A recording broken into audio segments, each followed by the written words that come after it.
Excellent. I am so excited for tonight. Welcome everyone to 9 at Night, and that's 9atnight.com. And what we're doing today, it's Friday and it's all about the fun. And I'll tell you, if you're thinking of traveling, now you can sit back in your chair, wherever you're at, and just dream on, because we have some beautiful, beautiful sights that we're going to show you tonight. My name is Christine Campbell. I'm your host here at 9 at Night, where every weekday night from 9 at night, that's PM, that's Eastern Standard Time. And it is something where we have a different topic every night that really makes a lot of fun, a lot of action. So if you had a very long day, you definitely want to be on every night to see the new scoops, meet new friends. And of course, on Friday night, after a very busy week, you want to be on tonight too, so you can sit back and just tour the world with us together. I'm so excited. We're going to go ahead and get started here. We have a wonderful, wonderful host here that's coming on today. Her name is Erin Richards with Huckleberry Travel. I love Huckleberry Travel. I get hungry every time I say it. So we're going to go ahead and have our little intro for her. And thank you again for being here.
All right, so I'm so excited to introduce you to Erin.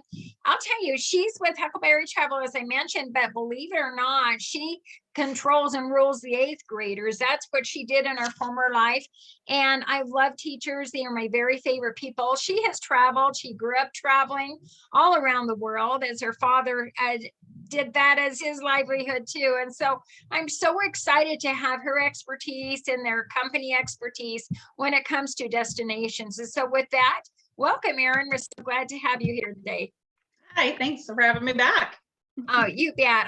I love it. And I love what you're doing to share. So right now, I just put up the map, Australia. You're going to take us some places. And I know you're going to show us things. So you just let me know when you want me to show the cute little fuzzy animals. Okay. Well, I think we're going to talk a lot about cute little fuzzy animals tonight, because, I mean, I don't know how many of your listeners know this, but we are super excited because Australia and New Zealand have just, as of last Sunday, I think, opened back up to travelers and tourists. So for nearly 2 years, they have been completely shut down, haven't allowed anybody in or out of the country, really, travel wise. And now that has changed. So as of the 21st, fully vaccinated tourists and those with exemptions can travel again and come into the country with just a simple little test. And it's super exciting because they're always huge bucket list destinations for people. And I think part of that reason is because of those cute little animals you were just showing. Oh, I have more, but I thought, okay, I know you're going to show us some things, and there's some special packages that your company is sharing with everybody. So I'm excited to find out myself. Yeah. Oh my goodness. I'm sorry. I have a needy dog. So if I keep looking down, it's because he's trying to jump on me. Another fuzzy furry Another fuzzy furry creature. Yeah. So let me see if I can, I'm going to try and bring up Did you want me to bring up your website? What? Yeah, go ahead. Okay. Honestly, it's been a very long day and I'm trying to remember which website I sent you. So it's Huckleberry Travel, right? Oh, no. You don't need to bring that one up. Oh, okay. I actually have another. Let me see if I can bring it up. Okay, that'd be great. I had it in a different spot than I was planning, but like I said, I wanted to talk a little bit about, part of the reason that people want to go to Australia is because it's unlike any other place. I mean, truly, truly unlike any other place. And a big, big part of that has to do with the animals and the nature, and the ecotourism. So I wanted to show. Okay, let me get this. Let's see if I can. Well, let's see if I can. And if not, I have cute little pictures.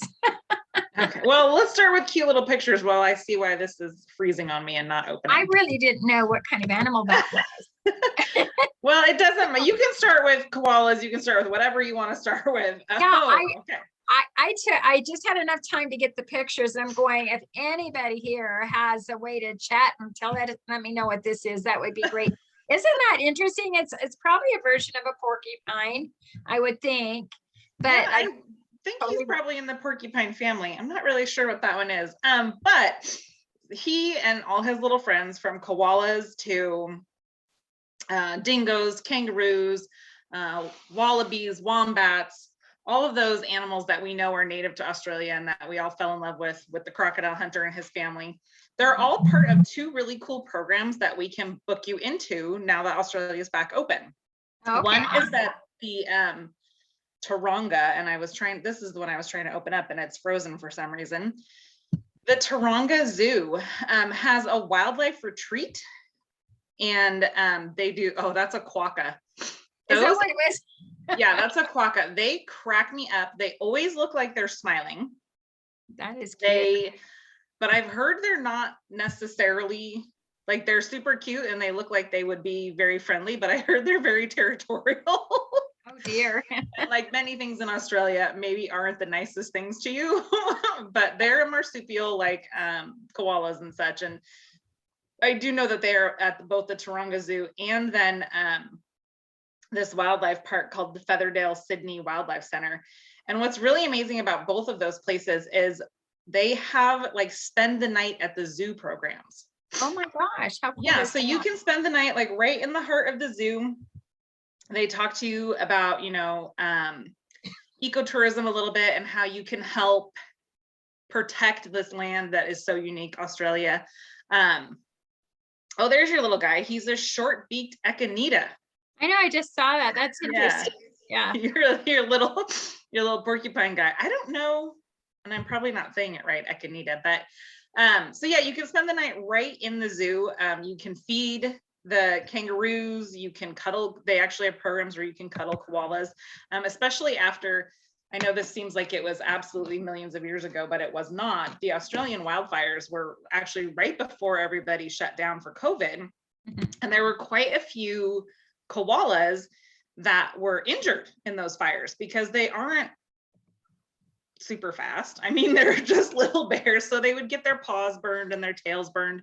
So now there's quite a few sanctuaries set up where you can actually go and help out the animals. You can change their dressings, you can help rehabilitate them and get them back in the wild. So it's really cool. And I mean, that and those programs, like I was saying, where you can spend the night in the zoo are just incredible. There's Featherdale. Yeah. So this is one of the most famous wildlife parks. It's right outside Sydney.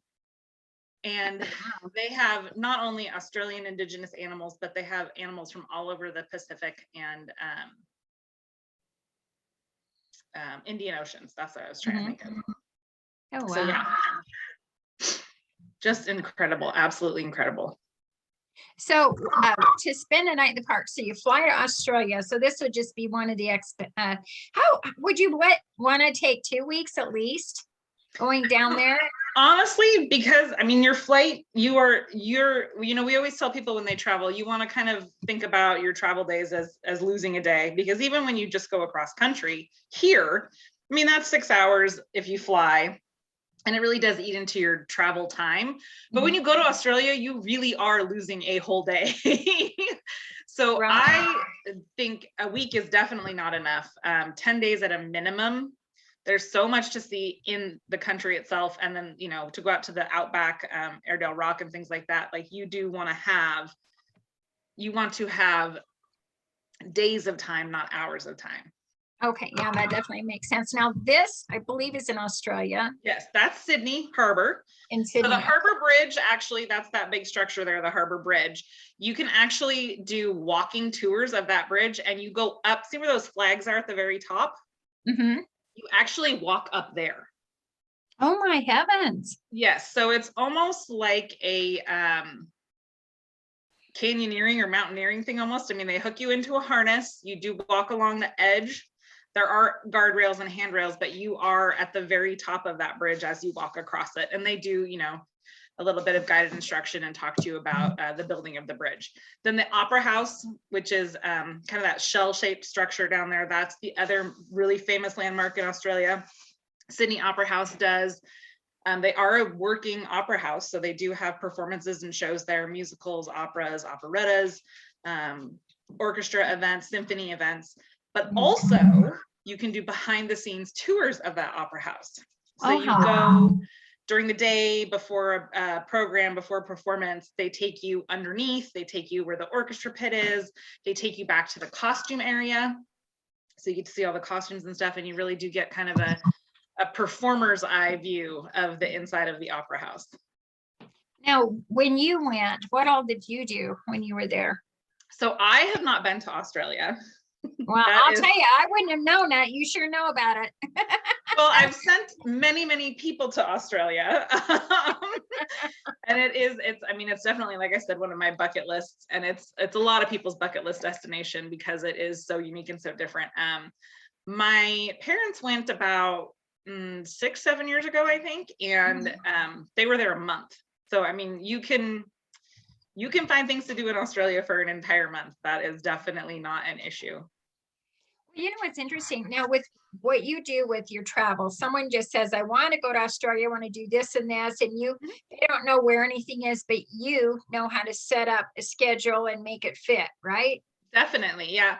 So if we don't, we work with suppliers who do know how to do that. We have a couple of really great ones that are actually based in Australia, and we're so happy we get to work with them again because we've missed them for 2 years. But yeah, I mean, it's just kind of a matter of, usually people have some idea, like, oh, I want to see the opera house, I want to meet a koala, things like that. And then we definitely structure that based on how much time we know they have, and where things are, because Australia it's a country and a continent. It's a big place. It's not necessarily as big as some people think, but it is a big place, and it does take a while. Like if you want to go in the outback, you're going to want to have, 2 days for your trip for that, because you're going to need to get to if you're staying in Sydney or Melbourne or someplace like that, you're going to need to get into the outback from there. Then you're going to want to spend a whole day, maybe hike out to Ayers Rock, see things like that. And then obviously you'll need to get back into the city. So we're definitely here to help you kind of structure your itinerary and help you figure out your schedule. And I'm sure with all the travels that you do, and you guys are on the top list. In fact, I searched you out. You were on the front page of the World Organization for Travel Experts, and you were on that front page. And I know that we're working with the best. So it's so exciting. You're in California, and the office is in New York as well. And we have an office now in outside Illinois. Yeah. Oh, very good. So you got it all in between. You're connected. And so, we're trying to cover all the time zones in the United States. I'm just curious, on any of your travels, have you ever had anyone say, we want to get married in this certain place, and you end up being the wedding planner? We do help plan weddings. What we usually try to do, because we're not wedding planners by any stretch of the imagination, is we'll help you plan that destination wedding for sure, but we like to find somebody in the destination who is a wedding planner who can handle those kind of details. I mean, I'm sure you're just like the one that everyone leans to, and so you end up doing many hats, wearing many hats. You do end up, definitely. And we Huckleberry we want to be who our clients come to. So we don't want, even with a destination wedding, we don't necessarily want to have to be a wedding planner, but we are happy to run interference for our clients with a wedding planner. Okay, that absolutely makes sense. Well, also, we're gonna go into New Zealand. So this is a picture I took from New Zealand pages. Yes. And it's blown up. So, but do you, I have a few pictures and animals. How do you want to do this one? I'll just start talking and you can kind of go through stuff. So New Zealand, very we're really close to connected. We really do communicate about this stuff. Just busy. Yeah. For sure. So New Zealand is like Australia, but not like Australia. So New Zealand is smaller for sure. It's its own country. A lot of people don't realize that New Zealand and Australia are not one country. They are separate countries.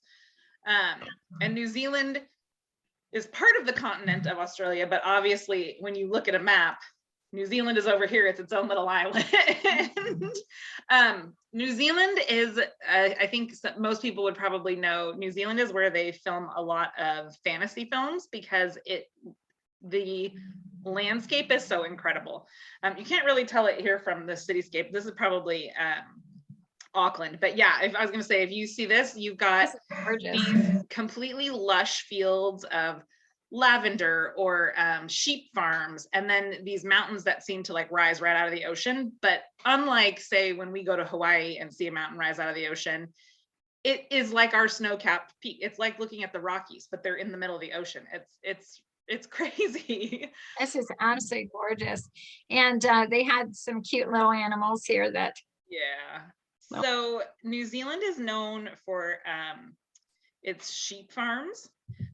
There's a saying that goes around that and it's actually true, there are more sheep in New Zealand than humans.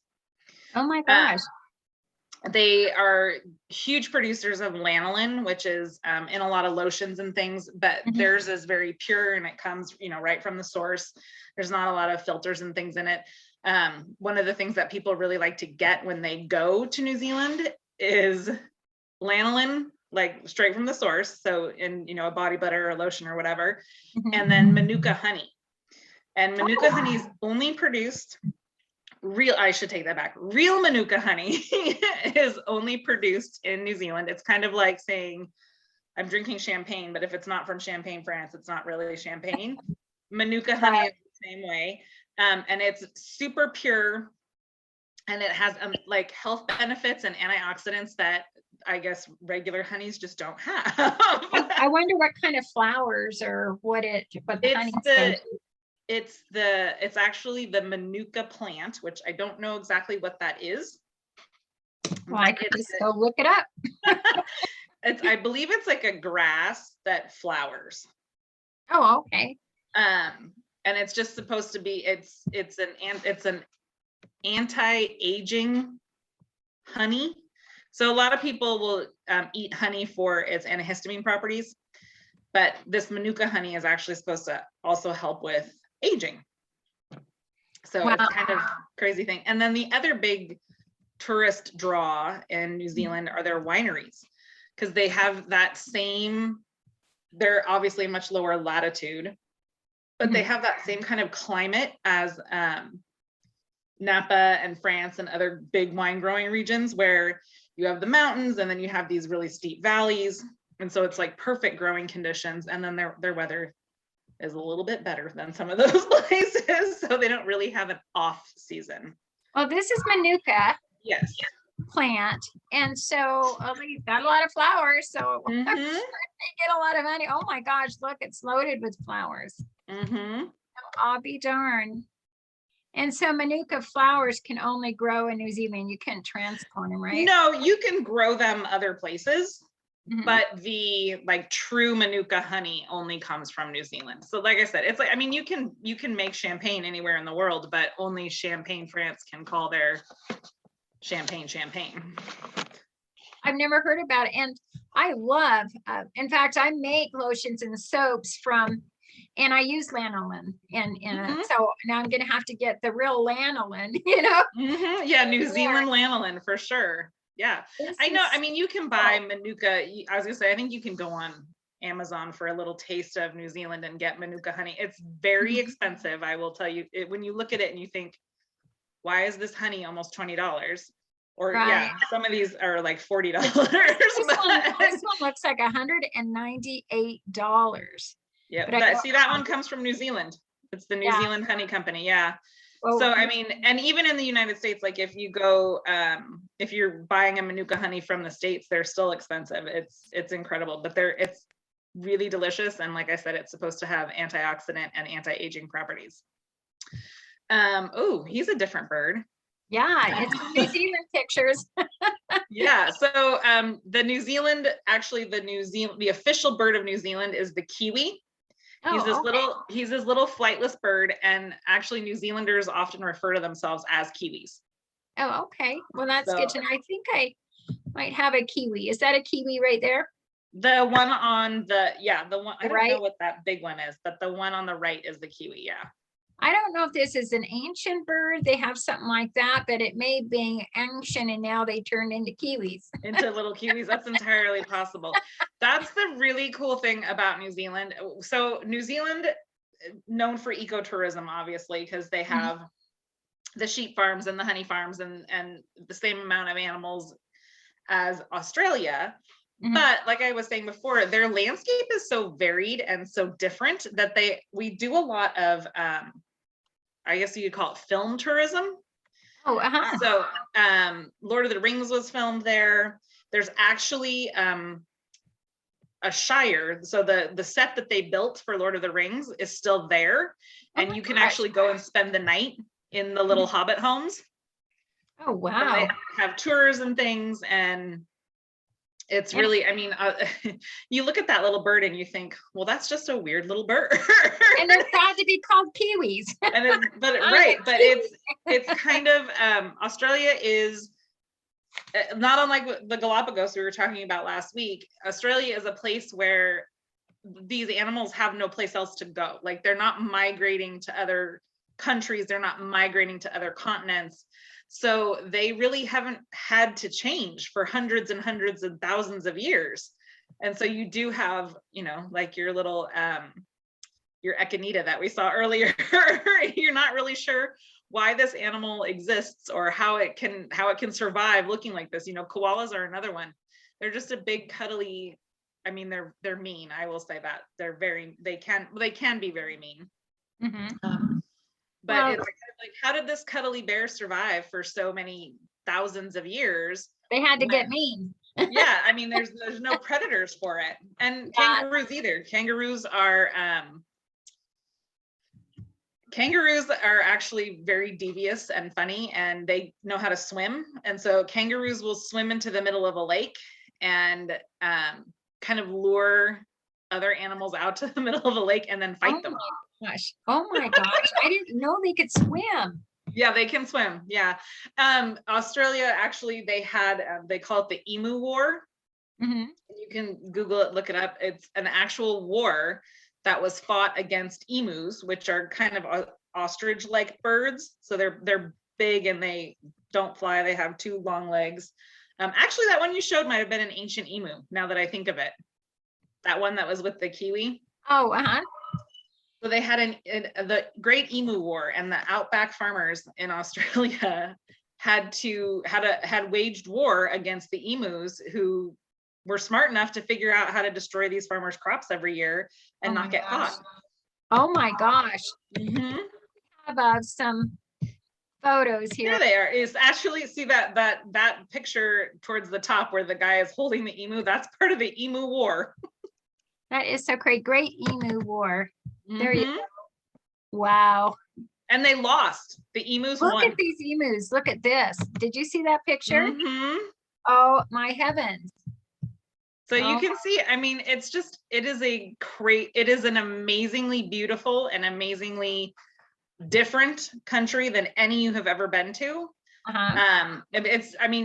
The reasons why it's on people's bucket lists are not hard to see, because you will never see anything like this anywhere else. It's not unlike we were talking about last week with the Galapagos. These are just 2 places in the world where these things only exist, in this place, nowhere else. Wow, look at those helmets. They sure had fun with those, didn't they? Yeah. Well, I'll tell you, it's about time you need to get going. 'Cause you Yeah, I have to, I was gonna say, it's early here on the West Coast. I know, I know. This is a Huckleberry Travel. Why don't you tell us a little bit more? If you have another link that you want them to go to find you, we can put that in the chat. Yeah, I will throw our I'll throw our website in the chat as well. But yeah, that's that number without the extension 3 is me. So if you want to talk to me, I'm happy to talk to you. You want to talk to only Erin. If you don't want to talk to anybody else in our office, then dial extension 3 after that. But that is our mainline number, and it will get to any and all of us. Our website is super easy. It's just huckleberrytravel.com. We're also on Instagram as @huckleberrytravel and Facebook as Huckleberry Travel. So we got lucky. We're pretty easy to find. Now, one thing I ask, and then we'll say goodbye, but I'm sure you work with so many people and so many vendors and places. Do you get quite a few discounts for the travelers? So the suppliers we work with, they do from time to time offer, outstanding discounts and outstanding values for your dollar. But the ones that we work with, we tend to work with because they offer us amenities that they don't offer the general public. Oh, so wow. You might be paying, you're not going to usually ever pay more with us. Mm-hmm. But you might pay, the same you would pay if you booked it on your own. But when you're booking with us, you're going to get amenities that you're not going to get when you book on your own. We work with some great partners through ASTA, which you mentioned earlier, and through Virtuoso, which is another one of our memberships that allow us to offer you, spending the night in the zoo. You can't book that on your own. You got to book that with us. That is so cool. Yeah, and you can book your own night in the Shire, but if we book you a night in the Shire in New Zealand, we're going to help you get there with transfers, and we're going to maybe include some fun other activities that go along with your Lord of the Rings fantasy. I'll tell you what, Erin, it's so good to see you, and we can't wait till our next journey. Definitely. And we sure appreciate you. Thank you so much. You're welcome. It was fun being here again, and we'll see you again soon. Yeah, for sure. Thanks so much. Thank you. Bye-bye. Bye-bye.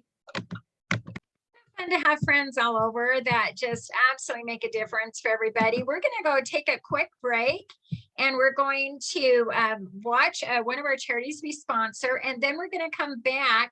Earlier, pre-recorded, we're going to take adventures with the world traveler Andy Bowman. So we'll be right back after these messages.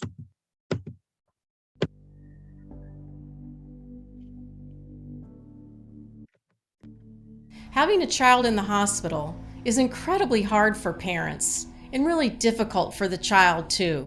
But seeing a child smile because we were able to add a little bit of happiness and fun to their healthcare journey is an amazing feeling. In fact, it's our passion. Working in the US and overseas, I was sad to see that healthcare-related pain and suffering is universal. So, in 2010, Standish Foundation for Children began work to transform the healthcare experience for children. Today, we work to create new ways to help children and their families make the best of a tough situation. Our caring and dedicated team is volunteer-led and made up of patients and parents, as well as professionals who are clinicians, educators, and advocates. Our team members have devoted their lives to helping children and are experts in addressing the psychosocial needs of patients and their families. Together with healthcare providers and donors, we work to make the healing process more hopeful and happy. Our team collaborates with children's hospitals, clinics, and nonprofit organizations in the U.S. and around the world. We also support hospitalized children of U.S. military personnel. We guide in the education of staff and parents, teach child advocacy, offer psychosocial support, and give financial assistance to make the child's healthcare experience as positive as possible. As healthcare technology continues to evolve, it's important to remember to embrace our common humanity. Fear is present for well checks, emergency room visits, as well as complex care involving surgery, chemotherapy, or organ transplantation. These procedures are scary, and we believe that no child should have to be afraid to go to the hospital or to the doctor's office. We know the research and strategies to minimize pain and suffering, and we know healthcare and healing can be positive. In fact, when children experience healthcare in a positive way, it contributes to their physical and emotional well-being, helping them reach their full potential. We are honored to have donated over $200,000 in hundreds of volunteer hours to support 40 hospitals and clinics in the U.S. and overseas. Annually, our programs impact over 500,000 children. We need your help. We need your help. Now we need your help. We need your help. We need your help. To further transform children's healthcare experiences and to ensure each child and family has access to a positive, hopeful, healing experience.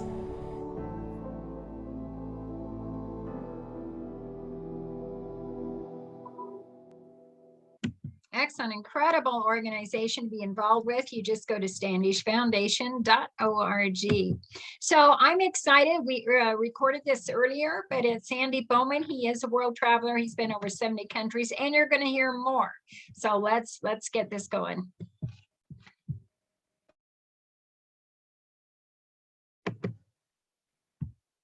This is exciting. We are just had a wonderful time just learning about a couple of wonderful destinations around the world. And with Huckleberry Travel, we're so excited to have Erin with us every week. Right now, we're going to turn to our world traveler. I'm so excited to introduce you to Andy Bowman. And this is your first time coming on. Andy has, gosh, he's been in 70 plus countries around the world, and he brings his family too. And so we're going to learn a little insight how he's able to do this and make it all work. And I do know that we're going to in for a treat with what we're going to cover tonight. And Andy is also a senior analyst for energy companies. So he works remotely by computer. So that's one way he can do it. And he also owns and operates Airbnb, VRBO vacation homes. He has 9 of them. And guess what? Their destination is in Coeur d'Alene, Idaho, the most beautiful place that you know, in the United States to travel to. And so he has, we're going to do a future episode exactly on how he handles that and manages the children's education and everything, because they're gone about 5 months a year, 5 or 6 months a year. So we're going to learn more about that. And so with now, I'm going to introduce you, Andy. And Andy, thank you so much for being here. Yeah, thank you. It's a pleasure. Yeah, you know what's exciting is we're going to have some great topics we're going to talk about today, but right now you're in Costa Rica. Yes. Okay, awesome. And briefly about your Airbnb, let's talk about your destinations that you've done. How long have you been doing those vacation homes? The ones I have, geez, I'd say probably 13 years or so. It kind of like, it's grown over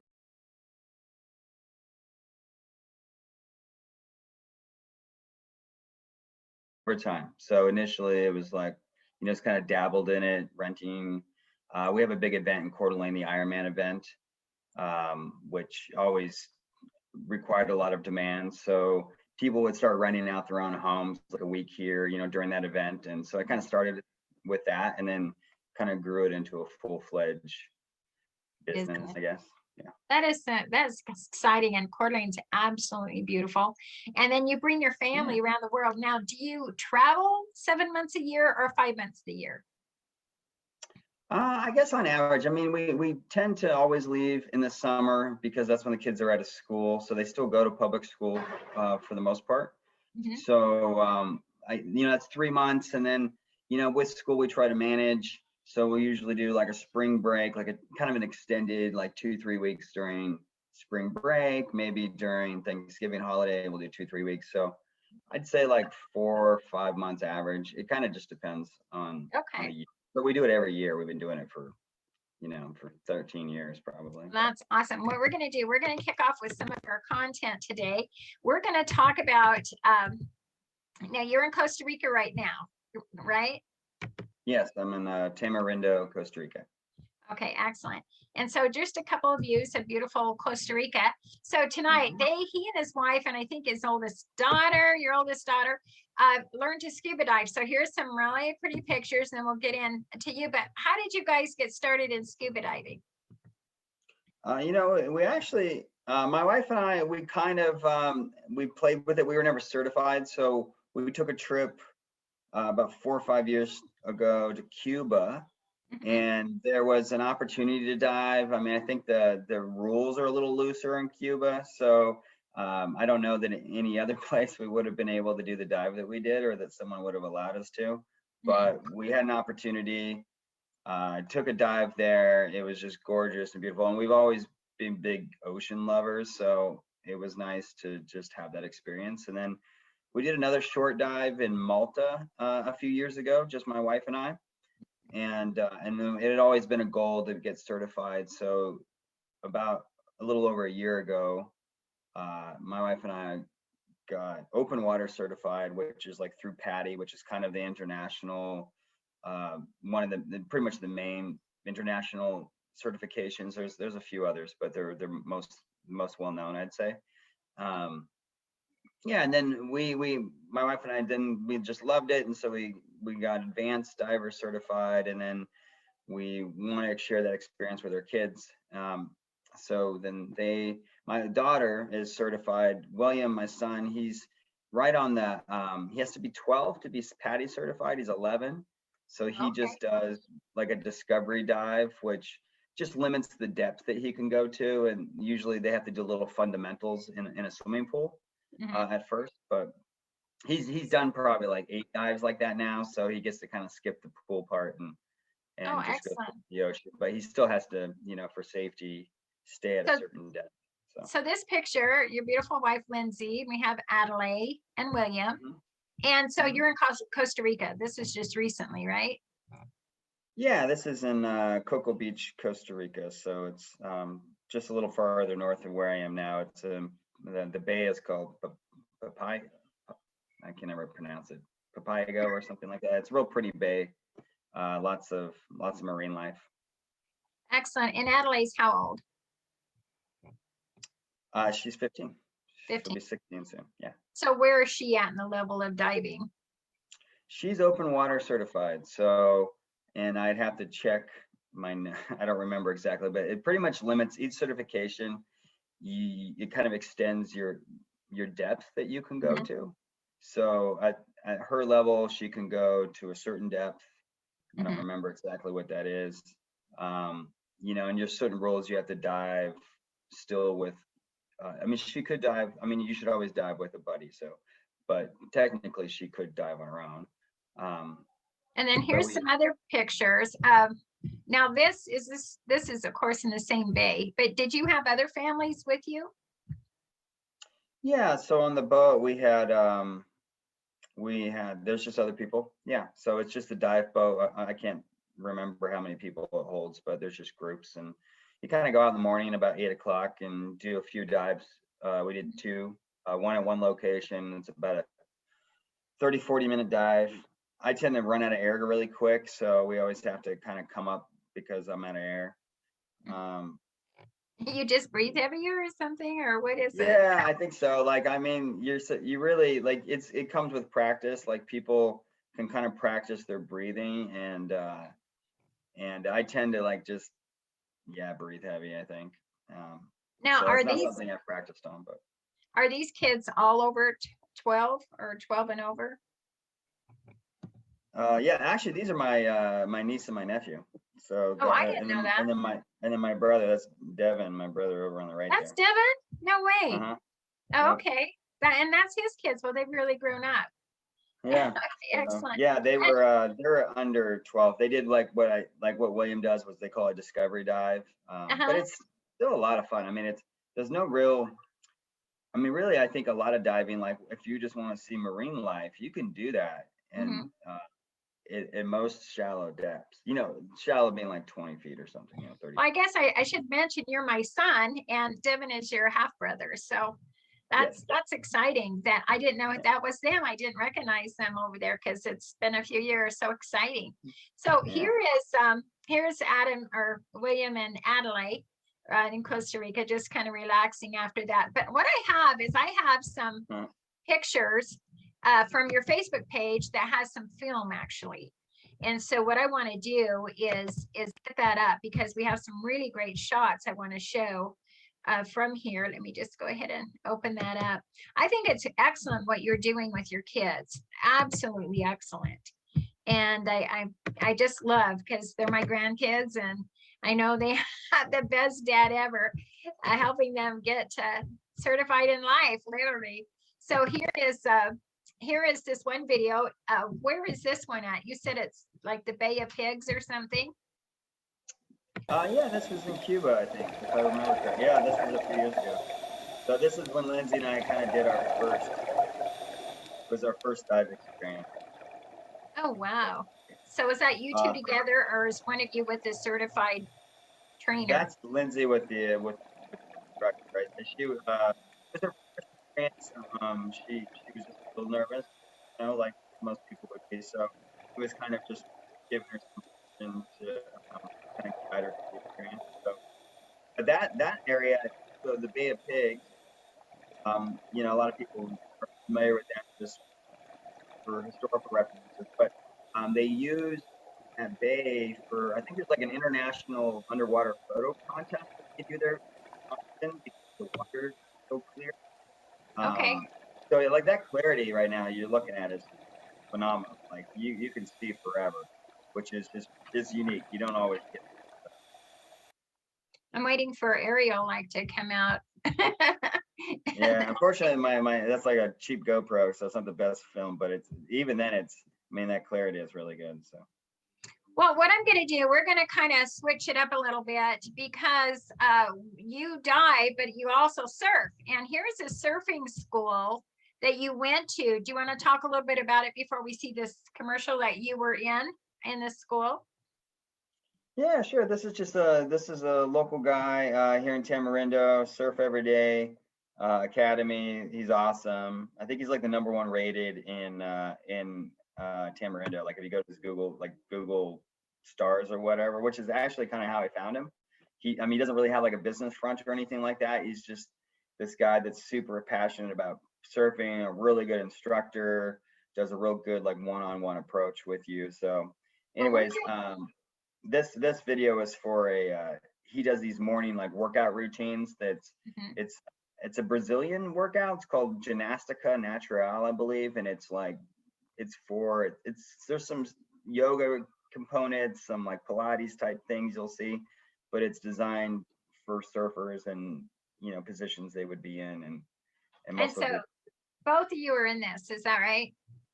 Yeah, so it would show up in the morning to do this workout like 7 a.m. It was like awesome way to start the day, and he was doing this film, so we happened to be. And a beautiful blonde, short-haired blonde is your wife, so she looks really good in here. So here we go.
Wow, that's absolutely cool, Andy.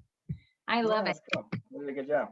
That was a lot of fun. Thanks so much. What we're going to do, we're going to go into our next phase. So that was so much fun.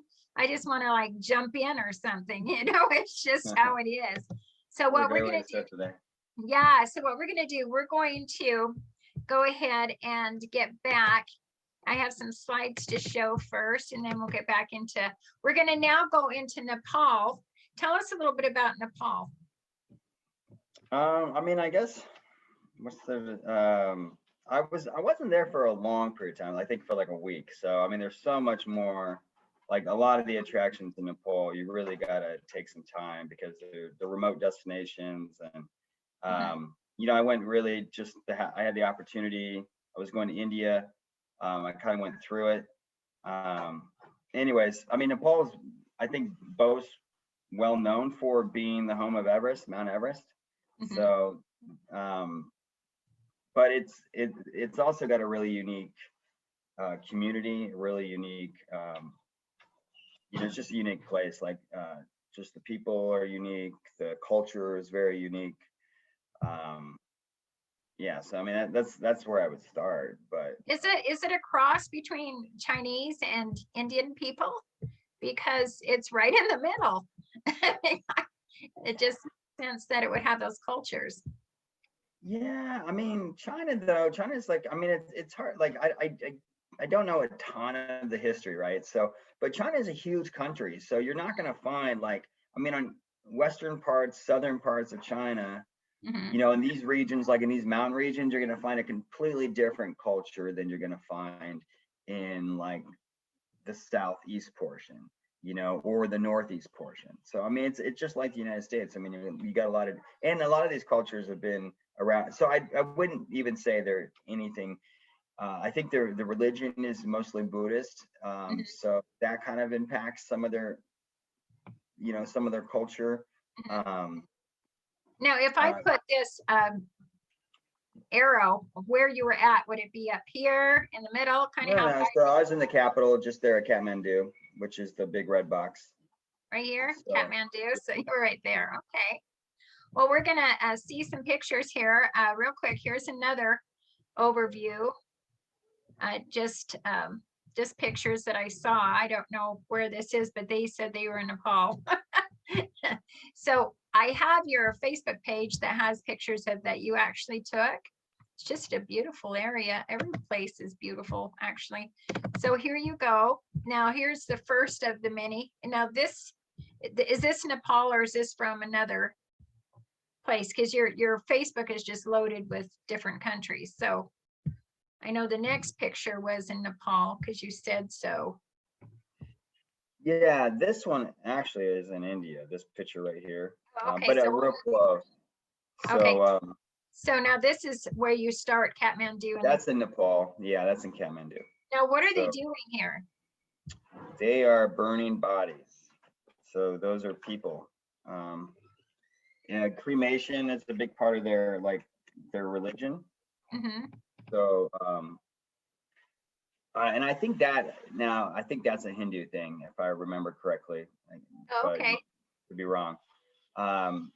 So these are, gosh, I think they call them bats or something like that, and like BHAT. And it's an area where people go and they start big fires, and then they cremate the dead, and then they mourn. And I kind of had to be careful taking these pictures. I think like that. That's not really a body, I guess I'd say, in that flame. That's like in preparation for one. Right, so right. You want to be sensitive to people in time of grieving. So it's really, not cool. It's sacred. Yeah, it's sacred. Yeah. So we had a guide that kind of took us, and I kind of took a picture of the area to, to show what it looked like. But well, and it's interesting to study the cultures. I mean, it's just good to understand people more and where they, how they live and where they come. Now, this is a Hindu temple in Ghat. That's what you were saying, GHAT. That's what you know. So this is preparing for another funeral.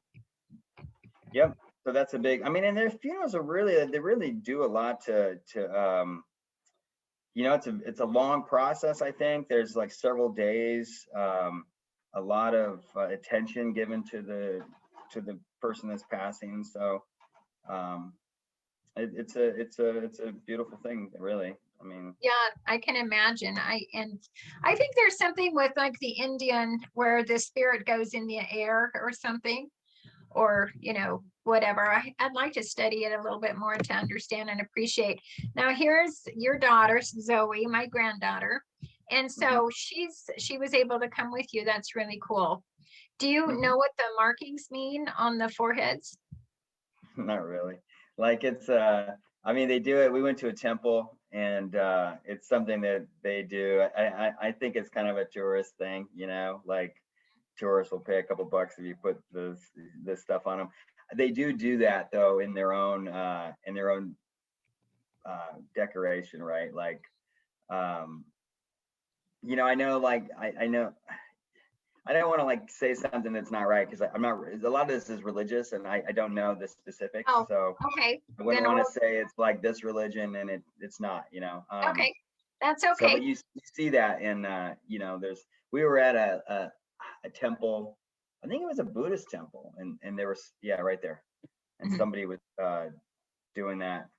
But this is also kind of an area of tourists, so it's Right. an Instagram moment, So Well, that's awesome. Again, I love the fact the pictures are right there. That's why I grabbed him, and I thought, this would be great for interest study for anybody wanting to plan to go over. At least some of the activities, the tourists. And there's of course Lindsay. hmm And yeah, they definitely. I mean, that area is definitely kind of it can be. And people who go to Nepal, you don't really go there if you're just on a 1 week vacation. Like that's probably not going to be your destination of choice. Like if you want to get out and just hang out, you need to wake off from work, you want to go to the beach, or like kind of get pampered. Nepal's it's it's a third world type country. There's a lot of poverty.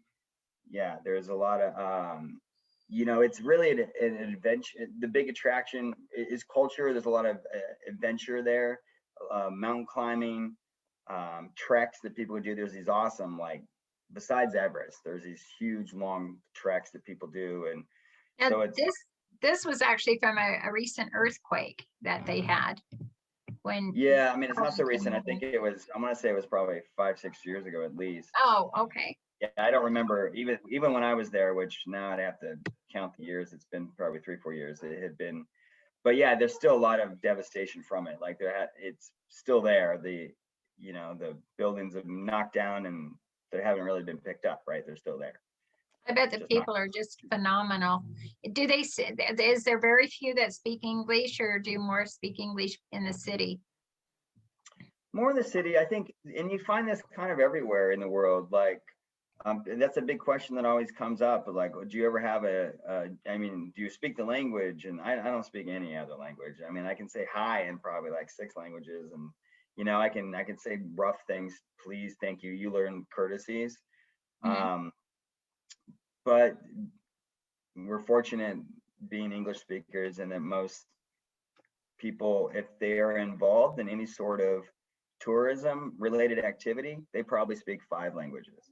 Oh, So I mean, see. you'll see people, I've seen, if they're work at a hotel, or if they're a merchant and like sell goods to tourists, or that's part of their business, they probably can speak 5-6 languages. I've seen people that, What is this gentleman doing? he's a potter. So like that's his pottery wheel. He's spinning it with a stick, and then just kind of spins the wheel, and then makes that. In the middle there is a lump of clay that he's sculpting. Oh, but that's how he does it. Okay. That is so cool. And then I think, are there several potters, or did he do all these? I'm sure he didn't do all of them. So, but yeah, that's a big trade there. Is we were kind of touring through this village, and I think that was one of their big trades for that village was pots, which they use them actually for just about everything. Like you buy, they're just kind of disposable. So I remember that. Like you go and you buy like a yogurt. They have it's a lassi, I think is how you pronounce it, and it's a yogurt type food, and it'll be like in little clay pots. Even if you buy it at the store and you just take it with you, and then people just like throw them in the street. Like I mean, it's clay, so it just kind of breaks apart back into mud. It's like super environmentally friendly. Oh, You well, know? that's excellent. That's interesting. Now, are visitors accepted pretty well? Yeah, I think that's one of their big industries actually in Nepal is tourism. A lot of people go there for mountain climbing and trekking, so it's a big part of their economy. So Excellent. Okay, and then this was a particular temple. and I can't say I remember. You know, it's funny. I always before one of these trips, I always do a ton of research because I kind of plan it myself, and I know everything about it, and then years go by and you kind of forget the details. Yeah. But Look at the designs though, and each one has a symbolic meaning. No, interesting to learn about that. And then we have, these are some old temples. This is in the city of Kathmandu. So I mean, Kathmandu is a big city, a lot of people, but then you still have kind of these UNESCO area. I think they're UNESCO World Heritage Sites, so they're protected. And the earthquake did a lot of damage, but they have funding available, so they're rebuilding and repairing a lot of them. when you look at this column right here, look at the detail of the work. Oh my heavens, it's beautiful. Yeah. So that, do you plan to return? Oh, I'd love to. I mean, this was kind of like when I went this trip, it was kind of like just a little opportunity. Like I said, we were really heading to India and we had an opportunity to kind of stop over and stay for a period. So we just took it, and it was kind of designed to be a quick overview. But I'd really like to go back and do a few of the treks that they have, because there's some pretty cool trekking. Yeah, I just love the architecture. That's beautiful. So you said it's wood carvings. Yeah, that's wood. That's wood. Post, it was the Kama Sutra architecture. Yeah. I don't know if I said. Yeah, I mean, Kama Sutra, it might not be the best for your audience. Like it's kind of erotic, actually. Oh, okay. Well, I don't know what's going on, and then it's just other pictures from Kathmandu. Look at that little girl. That's beautiful. Yeah, it's interesting. Nepal stood out really in one way, in that a lot of times when you go to kind of a more of an impoverished country with it's a big culture shock, especially as an American coming from where we come from. There's a lot of poverty, and it's hard to know how to deal with it, and in some places in the world, especially in tourist areas, it can be uncomfortable because it feels like people, there's certain things that they do, like they don't have sticker prices on things. For example, you go to buy something, you're expected to negotiate, right? And they know that you have more money than the local guy, so they're going to try to get more money out of you. It's right. So that makes people uncomfortable, like, because it's people who haven't experienced that. And sometimes you'll get kind of there'll be like a little bit more aggressive sales tactics than what you might be accustomed to. Like walking into a store in the US, people just kind of say, "Do you need help?" You say no, they leave you alone. You go to some places, that's not the case, right? They'll kind of really try to get you to buy something. Now on these two little Nepal's cards, not like that though. The Nepal was, I guess my point being is Nepal was very much not like that. oh wow, that's comfortable. Yeah. That's really comfortable. So there's a lasting impression, I guess, with some new friends you met there. On these little cards, are they take you anywhere? And yeah, they're like little tuk-tuk type things. Yeah, so they just, someone bicycles you around, takes you around town if you want. Yeah, these were, you kind of find this a lot, actually. You'll go places, and these were like some local girls that wanted a picture, and you'll start seeing that they'll want their picture taken with you. I've seen that in a couple places. People want their picture taken with like a Westerner, I guess. Oh, that is excellent. These are prayer wheels. Yep. Yeah, it's a prayer wheel. This is a Buddhist thing. So you find those in like, I think they call that a stupa. And they're around it. There's like, you walk around it in a certain direction and you spin these prayer wheels, and it's kind of it's meant to like kind of be meditative, get you into a state of mind. Yeah, I can see that. Mhm. Well, beautiful colors too that you have. Just beautiful colors. And that's a stupa, as you mentioned, where they walk around this. You know, it would be meditating. And then here's her granddaughter, my granddaughter, Zoe. And look at that wood carving. That is absolutely gorgeous. Absolutely gorgeous. So and you're where? This was in Kathmandu. Oh, Kathmandu. Just at a shop, yeah. Oh, okay. So they have all their different drinks. This was like we went there specifically because they serve this traditional beer, I think is what it is. It didn't taste like normal beer. It's hot, and it's like these seeds they put in it. So it's like a fermented seed. It kind of looks like mustard seeds. They put that in it first, and then they pour hot water. Oh, okay. Yeah, and then you drink it, and it kind of tastes a little bit like gosh, I can't think of the drink now. If it comes to me, I'll bring it up, but I can't think of it. Kombucha. It tastes a little bit like kombucha. It has kind of a fermented flavor like that. Okay, excellent. That is excellent. Well, what I want to do is we have some more slides, but we're pretty much nearing the end of this portion. I'm just so thankful for you sharing your part of your trip and your life with us. This is Andy up here in the middle. Andy, this is where he was then. I have 4 children. This is in Idaho. We were snowboarding, and they all grew up on me. So here's Andy, and then there's Mike. We're gonna have them. They're all travelers. They all have they've been all over the world, literally. And so we'll have them from time to time in our travelers part. And I sure appreciate your time here, Andy, so very much.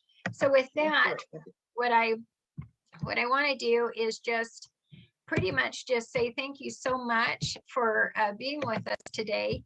And or tonight, we're recording this earlier, so I'll be playing this live when it's dark, so everything's light. So, but I'm excited for next week. So what we can talk about, because you've been in 70+ countries, so that'll take us a few weeks to get through all of that. Again, thank you, and hope you guys stay safe. Sure do appreciate all that you do to Thanks, Mom. add to our program. Okay. Yeah, that's great. Thank you. You too. You bet. Bye. Bye.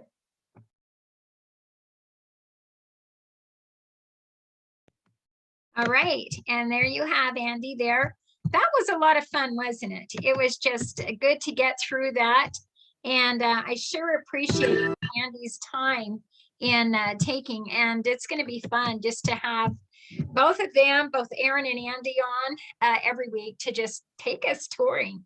It's pretty exciting. So we're 9atNight here, and it is Monday through Friday, and it's every night has a different feature on it. It's all about the business, and that's the business and network marketing.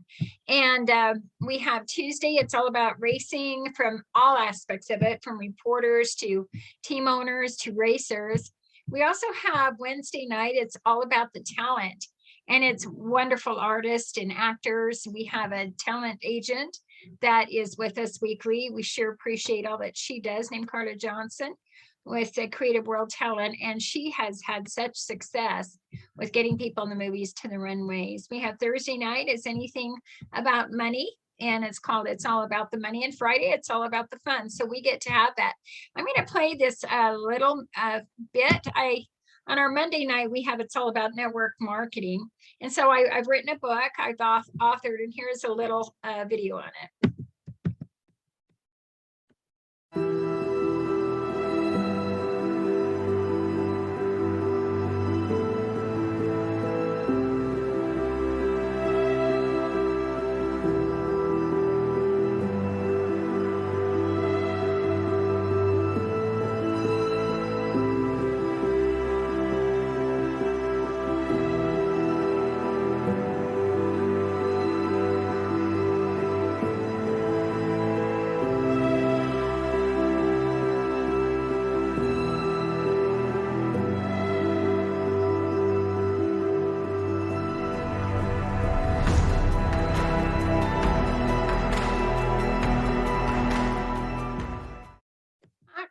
awesome. And then that's we're at the end of our show. Oh my gosh, it was so much fun tonight with having everybody on, and appreciate all of you for being here tonight. Just every night, weekday night, it's Monday through Friday at 9 at night. And again, it's much fun. There's Erin Richards with Huckleberry Travel, Andy Bowman, our worldwide traveler.